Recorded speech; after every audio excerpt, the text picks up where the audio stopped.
नमस्कार दोस्तों। मोदी जी ने डिक्लेयर कर दिया इंडियन ओशन मेरा है। भाई उसके अंदर इंडियन है, मुझे लगता है मोदी जी को बोलना चाहिए था ये भारत ओशन है, इंडियन ओशन तो बहुत पुरानी बात हो गई। अब ये क्यों बोल रहा हूँ, देखिए जब ओशन के अंदर जब आप जाते हैं तो उसमें 3-4 तरह के ट्रैफिक होते हैं। एक होता है कार्गो जिसमें सामान आता जाता है, दूसरा है ऑयल और तीसरा है पैसेंजर्स। अब तीनों के ऊपर आपने कंट्रोल कर लिया।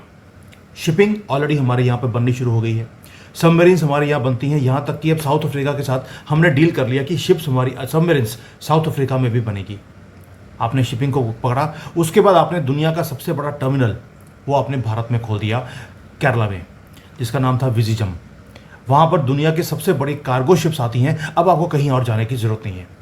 साथ में आपने जो पैसेंजर्स हैं, पैसेंजर्स के लिए भी आपने टर्मिनल खोल दिया। अब जो क्रूज़ है, जो पहले फॉरेन की जो क्रूज़ कंपनीज थी भारत में नहीं आती थी, वो अब भारत में आएंगी। आपने अभी क्रूज़ शुरू करी नहीं है, टर्मिनल आपने ये भारत में बन चुका है। ये कोई प्रोटोटाइप नहीं है, ये तैयार है मुंबई के पास।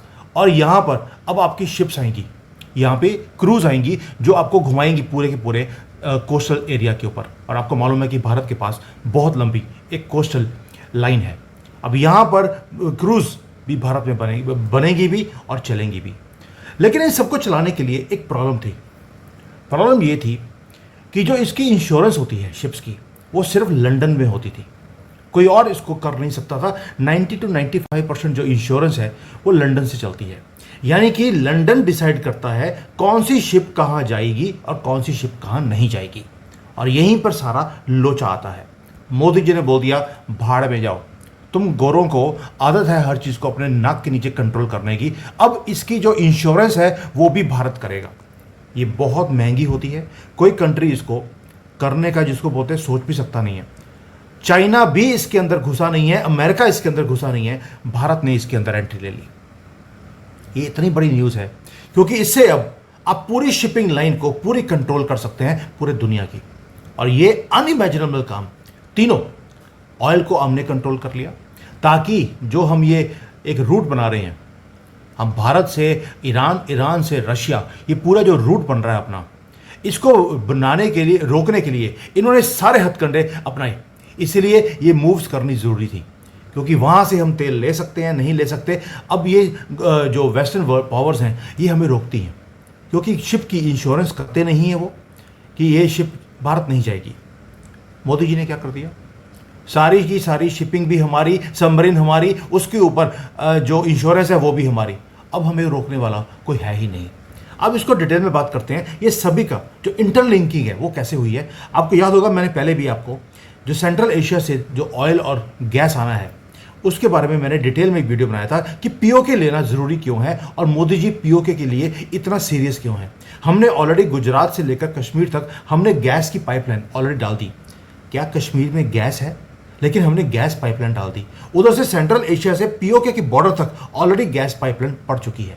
यानी कि ये 25-30 किलोमीटर का जोड़ना है और गैस और तेल आपके यहाँ पर थ्रू पाइपलाइन आ जाएगा। आपको किसी भी शिप्स की ज़रूरत नहीं है, तैयारी हो चुकी है, चिंता मत कीजिए। ये मोदी के दिमाग में हर चीज़ सेट है, लेकिन वो पहले ग्राउंड वर्क बनाते हैं।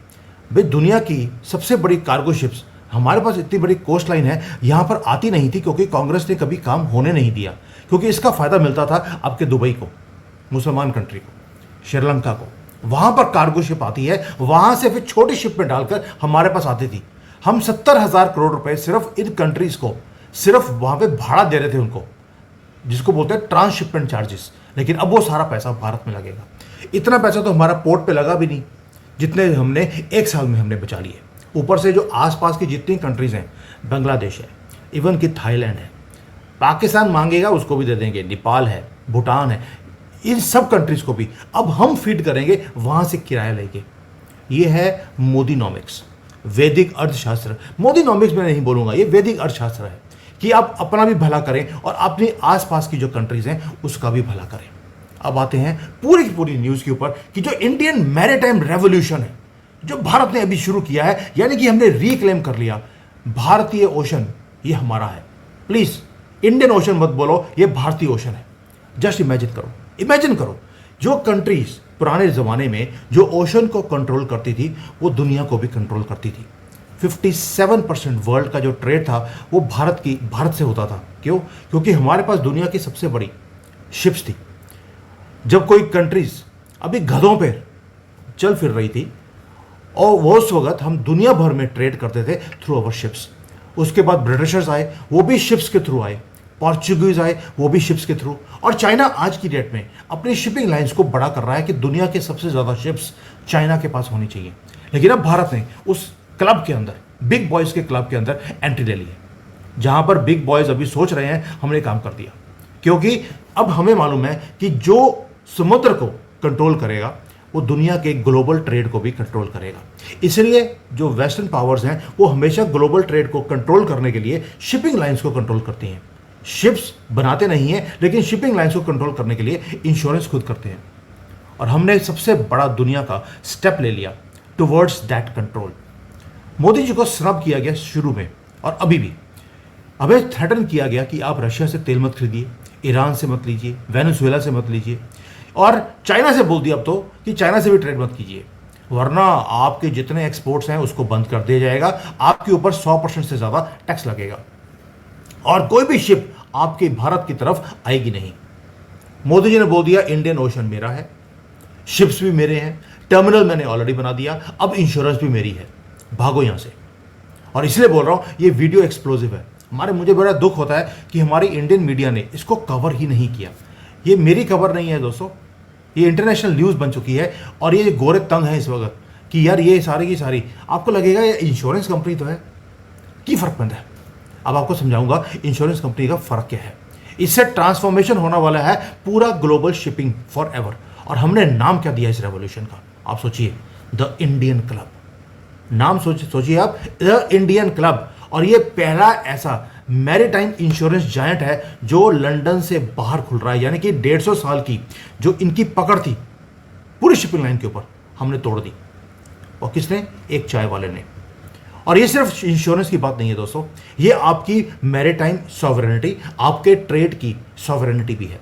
अब गवर्नमेंट ऑफ इंडिया ने क्या किया, जो हमारा जो शिपिंग सेक्रेटरी है रामचंद्रन जी, उन्होंने अभी अभी अनाउंस किया कि हमने India first protection and indemnity club, जिसका नाम रखा है इंडिया क्लब, वो हमने खोल दिया है। अभी पहले ग्लांस में लगेगा यार ये तो इंश्योरेंस कंपनी है, लेकिन I just want to ask you, stop there, this is not just a company. ये स्ट्रेटेजिक मिसाइल है जो हमने लॉन्च करी है लंदन और न्यूयॉर्क मैरीटाइम इंश्योरेंस मोनोपोली के ऊपर। ये भारत का आंसर है ग्लोबल सैंक्शंस और इकोनॉमिक ब्लैकमेल के ऊपर। ये हमारी फाइनेंशियल फ्रीडम डिक्लेरेशन है समुद्र के थ्रू, और किसको दी है हमने? लंदन, न्यूयॉर्क को। दोस्तों अब मैं थोड़ा सा सीक्रेट देता हूं। सीक्रेट मैं पहले बताया था आपको, लेकिन दोबारा बताता हूं। 90% से ज़्यादा ग्लोबल शिपिंग इंश्योरेंस वो कंट्रोल होती है 13 कंपनीज के साथ जो लंदन बेस्ड है। इसको वे नाम देते हैं P&I क्लब। ये डिसाइड करते हैं कौन सी शिप कहाँ जाएगी, कौन सी शिप कहाँ नहीं जाएगी, कौन सा ट्रेड रूट खुलेगा, कौन सा बंद होगा।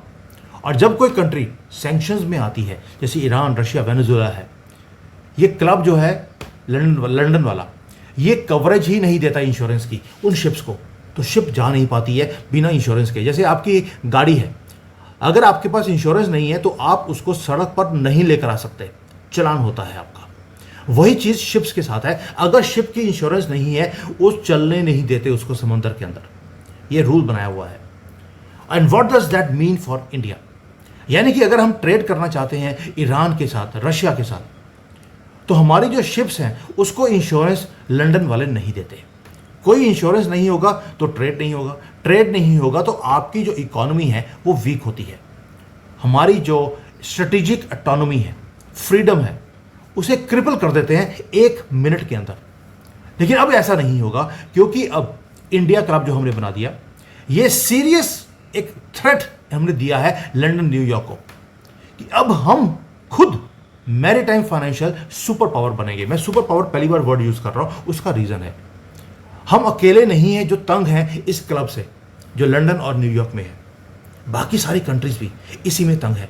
अब हमने क्या कर दिया, ये मजेदार बात है, हम खुद अपने लिए भी शिप्स की इंश्योरेंस करेंगे, बाकियों को भी करवाएंगे, और बाकियों को भी अभी बताऊंगा आपको कैसे कराएंगे, और आपको गर्व होगा हमने डॉलर भी बचा लिए और बाकियों के भी बचा दिए। वो कैसे? जो इंडिया क्लब है वो एक तो शिप्स जो है पूरे ओशन में उसको कवर करेंगी, लेकिन स्टार्ट करेंगे हम डोमेस्टिक रिवर्स के साथ। जो हमारा कोस्ट लाइन है, जो रिवर्स के अंदर हमारी अब शिप्स आनी शुरू हो गई हैं, सबसे पहले हम उसके ऊपर हम इंश्योरेंस करने वाले हैं। उसके बाद अगले साल से इंडिया ने प्लान कर लिया कि जो ग्लोबल इंश्योरेंस हब है वो हम बनने वाले हैं। जो इंटरनेशनल शिप्स जाती हैं उसको भी हम कवर करेंगे। अब इस डॉट्स को जोड़ते हैं, बिगर पिक्चर क्या है। जो आपको याद है कि मैंने आपको पहले दिखाया था, ये international north south transport corridor जो हमने अनाउंस किया था, ये लिंक करता है मुंबई को रशिया के साथ थ्रू ईरान। और इससे क्या होता है कि जो हमारी शिप 45 दिन लेती है, ये सिर्फ 25 दिन में हम मॉस्को तक पहुंच सकते हैं। ओनली हर्डल जो हमें रोकता था वो इंश्योरेंस था। वेस्ट का जो P&I क्लब था, ये कभी भी ईरान के पोर्ट के ऊपर या रशिया के पोर्ट के ऊपर कोई शिप गया तो ये उसको इंश्योरेंस देते नहीं थे, लेकिन इंडिया क्लब जो बनाया हमने वो देगा। एंड दूसरा एक और कॉरिडोर बनाया था हमने, जो जिसको हम IMEC बोलते हैं, India middle east European corridor. ये G20 के टाइम पर हमने अनाउंस किया था। तीसरा हमारा कॉरिडोर है चेन्नई टू व्लादिवोस्तोक। आपको याद है वो हमने बनाया था ताकि हमारी जो शिपिंग टाइम है वो कम हो जाए। डायरेक्ट चैलेंज दिया हमने चाइना के बेल्ट एंड रोड इनिशिएटिव को। ये सारे रेवोल्यूशनरी कॉरिडोर्स हैं, लेकिन इनको अब इंश्योरेंस देगा इंडियन इंश्योरेंस कंपनीज। अंडरराइटिंग होगी तो इंडियन अंडरराइटर्स करेंगे, और इंडिया के जो रिस्क मैनेजमेंट है वो इसको चेक करेगी।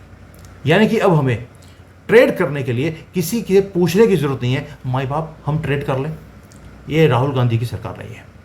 हम खुद फाइनेंशियल आर्किटेक्ट बनने वाले हैं, अपने लिए भी और दूसरों के लिए भी। दोस्तों, ये जो मैंने आपको पहले दिखाया था, ये टर्मिनल्स, ये जो हमने बनाए हैं, ये छोटी एक अचीवमेंट नहीं है। ये लगता नहीं है कि भारत के अंदर है। इसलिए बोल रहा हूँ कि जो आपकी स्ट्रेटेजिक सॉवरेनिटी है, ये अब शुरू होगी ये सारे इनिशिएटिव्स के साथ। दोस्तों, ये एक सिंपल इकोनॉमिक डिसीजन नहीं है, ये स्ट्रेटेजिक डिसीजन भी है। आप इमेजिन कीजिए, ईरान से टैंकर निकलेगा अब, जो पहले निकल नहीं सकता था, under Indian insurance. Russian ships निकलेंगी अंडर इंडियन नेवीज प्रोटेक्शन। आपको याद है कि जो स्विस कनाल है, वहाँ पर भी जितने भी शिप्स आती हैं उसके ऊपर कभी हाउथीज अटैक करते हैं और कभी सोमालिया वाले, लेकिन वहाँ पे भारत की जो शिप्स हैं उसके ऊपर अटैक नहीं होता, क्योंकि वहाँ पर इंडियन नेवी बैठी है। यानी कि अब इंश्योरेंस भी हमारी, नेवी भी हमारी, सबमरीन भी हमारी। इवन की जो चाइनीज वेसल्स हैं उनको भी अगर प्रोटेक्शन देनी होती है हम देते हैं, despite political tensions with them.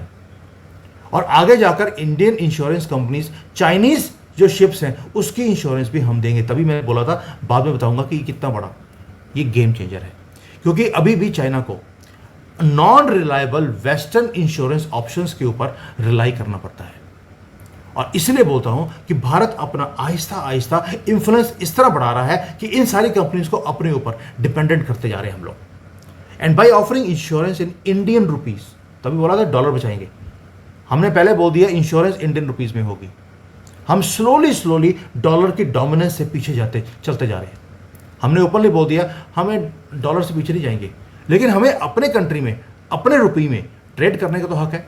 हमने इंश्योरेंस भी करनी है, और ये अरबों अरबों डॉलर का काम है। यानी कि इंडियन क्लब ये बनेगा की टूल जो हमारी डी डॉलराइजेशन की जर्नी है उसके लिए, और बाकी सारी कंपनीज को हमने अपने साथ जोड़ लिया।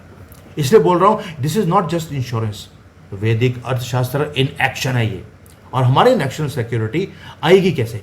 थ्रू इकोनॉमिक इंफ्रास्ट्रक्चर जो हमने बनाना शुरू कर दिया। मैं पहले बोला आपको, दुनिया की सबसे बड़ी शिप्स हमारे यहाँ पर आनी शुरू हो गई हैं, टर्मिनल हमने ऑलरेडी बना दिया है, और इंश्योरेंस हमने करनी शुरू कर दी है। अभी इसके साथ 5-6 चीज़ें और भी हैं, वो भी बताऊंगा आपको वो कैसे है। अब आते हैं कि जैसे क्रूज टूरिज्म है, हमने बचपन से पढ़ा था कि 7500 किलोमीटर का हमारा कोस्ट लाइन है। अब ये भी पता लगा कि महादेव की कृपा से हमारा ऑलरेडी कोस्ट लाइन बढ़ चुका है। ये 7500 किलोमीटर नहीं है, अब ये 11000 किलोमीटर है। यानी कि आपकी कोस्ट लाइन ऑलरेडी बढ़ चुकी है, जो कांग्रेस ने छुपा के रखा और जिहादियों को दे दिए कि तुम यहाँ बैठो। आइलैंड्स हैं वो भी सारे दे दिए इनको। हमें पता ही नहीं था कि हमारे पास कितने आइलैंड्स हैं। 40 से ज़्यादा ऐसे आइलैंड्स पाए गए हैं जहाँ पर सारे के सारे जिहादी बैठाए हुए हैं कांग्रेस ने, ताकि वहाँ पर शिप्स आए, बोट्स आए, इलीगल्स को बसाएं, उनको आधार दिए और उनको भारत के अंदर सेटल किया जाए। प्लस ड्रग्स हैं, ह्यूमन ट्रैफिकिंग है, सारा काम वहाँ से होता था। राहुल गांधी जो सुबह सुबह सूंघता है कुछ, जिसके बारे उसके बाद उसको वो बोलता है कि today morning I got up at night, वो इसलिए होता है क्योंकि ये सारे एरियाज को यूज किया जाता था उसको फीड करने के लिए। अब सब बंद। अब क्या होगा? जो केरला का बैक वाटर्स है, लक्षद्वीप का कोरल रीफ्स हैं, गोवा के बीचेस हैं, अंडमान का जो ट्रॉपिकल ब्यूटी है, ये सारी की सारी क्रूज के थ्रू कनेक्ट की जाएगी। एक तो जिहादीपन खत्म हो गया क्योंकि वहां पे टूरिस्ट आएगा तो सिक्योरिटी भी आएगी। साथ में आपने अपना क्रूज का एक बिजनेस शुरू कर दिया। जो ग्लोबल क्रूज कंपनीज थी वो हमेशा भारत से दूर रहती थी। उसका रीजन था, वेस्टर्न इंश्योरेंस कंपनीज बोलती हैं कि जो इंडिया के जो वाटर्स हैं वो हाई रिस्क वाटर्स हैं। क्यों? क्योंकि सब जगह पे जिहादी बैठाए हुए हैं। पूरे कोस्ट लाइन पर आपको हिंदू नहीं दिखाई देता। 50-50 किलोमीटर जो एरिया है, जो पूरा कोस्टल का, वहां पर सिर्फ आपको एक ही कम्युनिटी मिलती है, इसलिए हाई रिस्क था। और वो जो प्रीमियम इंश्योरेंस कंपनीज चार्ज करती थी वो इतना ज्यादा था कि जो यहां पर क्रूज शिप है उसकी टिकट इतनी महंगी थी कि नॉर्मल आदमी ले नहीं सकता। अब जब इंडिया क्लब बन गया, ये सारी गेम को चेंज कर देगा। कैसे? विद इंडियन इंश्योरेंस कंपनीज, वो हमारी कोस्ट लाइन को समझती हैं, हमारे क्लाइमेट को समझती हैं, वो कवरेज भी देंगी जो अफोर्डेबल होगा, यानी कि जो प्रीमियम है वो बहुत ज़्यादा नहीं होगा। और जितनी ज़्यादा क्रूज शिप्स यहाँ पर आएंगी उतना ज़्यादा टूरिज्म बढ़ेगा, और जितना टूरिज्म बढ़ेगा उतना ज़्यादा इंश्योरेंस का जो कॉस्ट है वो और ज़्यादा कम होगा, उतना रेवेन्यू बनेगा, उतनी जॉब्स भी क्रिएट होंगी। क्रूज शिप्स भी आपको बनानी पड़ेंगी, जो दुनिया की सबसे बड़ी क्रूज शिप्स होती हैं। ये सिर्फ टूरिज्म की बात नहीं है, ये भारत की जो मैरीटाइम सॉफ्ट पावर की राइज है उसको शुरुआत भी करेगा। क्रूज बहुत बड़ा इम्पैक्ट देता है जब आता है कि फॉरेन के जो लोग हैं वो आपकी तरफ आते हैं टूरिज्म के लिए। क्रूज बहुत बड़ा एक फैक्टर बन जाता है। मेरे पेरेंट्स अभी यूरोप गए, वहाँ पर क्रूज ट्रिप करने के लिए, and they were there for 10-15 days. एक एक आदमी का, मतलब कि मेरे दोनों पेरेंट्स का जो खर्चा है एक पर person was almost 3 to 4 lakh rupees for only 7-8 days. आप सोच के देखिए इतना भारी इनकम, और कितने कितने लोग पूरे साल आते हैं टूरिज्म के लिए, ये आप अंदाज़ा लगा नहीं सकते। अब आते हैं दोस्तों कि जो इंडिया क्लब है वो अकेला काम नहीं करेगा, जो पहले मैंने बताया आपको। इसका भी एक बहुत लार्ज इकोसिस्टम है जो हम क्रिएट कर रहे हैं। सागरमाला प्रोजेक्ट हमने शुरू कर दिया, जहां पर वर्ल्ड क्लास पोर्ट्स हमने बनाने शुरू कर दिए। मैरीटाइम लॉज हम ऑलरेडी चेंज कर रहे हैं, और इसको मोनेटाइज भी करना शुरू कर दिया through mutual insurance models. Human capital है तो हमने ऑलरेडी मैरीटाइम लॉज के लिए हमने लोगों को ट्रेन करना शुरू कर दिया है। फाइनेंशियल मार्केट में हमने लोगों को ट्रेन किया है। अब मैरीटाइम जो मैरीन इंश्योरेंस है उसके अंदर भी हम ट्रेनिंग लोगों को ऑलरेडी देनी शुरू कर दी। इंश्योरेंस कंपनी अभी शुरू करी है, कोर्स पहले शुरू हो गया था। इसलिए बोल रहा हूं, मोदी जी कहां सोचते हैं, उनकी हर स्टेप को देखना पड़ता है कि बंदा सोच कहां रहा है। शिप बिल्डिंग है तो दुनिया की सबसे बड़ी शिप्स ऑलरेडी कोचिन में, विजाग में, गुजरात में बननी शुरू हो गई हैं। नेवी की एक्सपेंशन ऑलरेडी हमने करनी शुरू कर दी। ब्लू वाटर रिवर, जो ब्लू वाटर नेवी जो है वो पेट्रोल करती है की सी लेन्स को पूरे दुनिया के अंदर। ये सारा लिंक इंटरलिंक्ड है। हम सिर्फ ट्रेड रूट्स को बिल्ड नहीं कर रहे दोस्तों, हम पूरा का पूरा सिस्टम जो है, जो हमारा अपना ओन्ड है, हमारा सिक्योरिटी भी हमारी, इंश्योरेंस भी हमारी, और लीड भी हम करेंगे। और इसकी ग्लोबल इंप्लीकेशंस क्या है? ग्लोबल इंप्लीकेशंस ये है कि जो लंदन का मैरीटाइम इंश्योरेंस कैपिटल है, जो कैपिटल ऑफ द वर्ल्ड बन के बैठा हुआ था लंदन, अब वो नहीं रहा। और बना कैसे? बना इसलिए क्योंकि 150 साल पहले सबसे पहले इंश्योरेंस जो है वो लंदन ने शुरू करी थी, और आज भी वही कंट्रोल करते हैं। अब भारत इसमें सक्सीड करने वाला है इंडिया क्लब के थ्रू। अब गैस कीजिए होगा क्या? होगा ये मुंबई हो या चेन्नई हो, अब वो ग्लोबल मैरीटाइम फाइनेंशियल हब बनने वाले हैं। मुझे ऐसा लगता है कि ये इंश्योरेंस जो हब है वो गुजरात के जो गिफ्ट सिटी है वहाँ पे बनेगा। ऑलरेडी फाइनेंशियल हमने हब गिफ्ट सिटी के अंदर बना दिया, अब मैरीटाइम इंश्योरेंस का हब भी हम गुजरात में बनाएंगे, गिफ्ट सिटी में।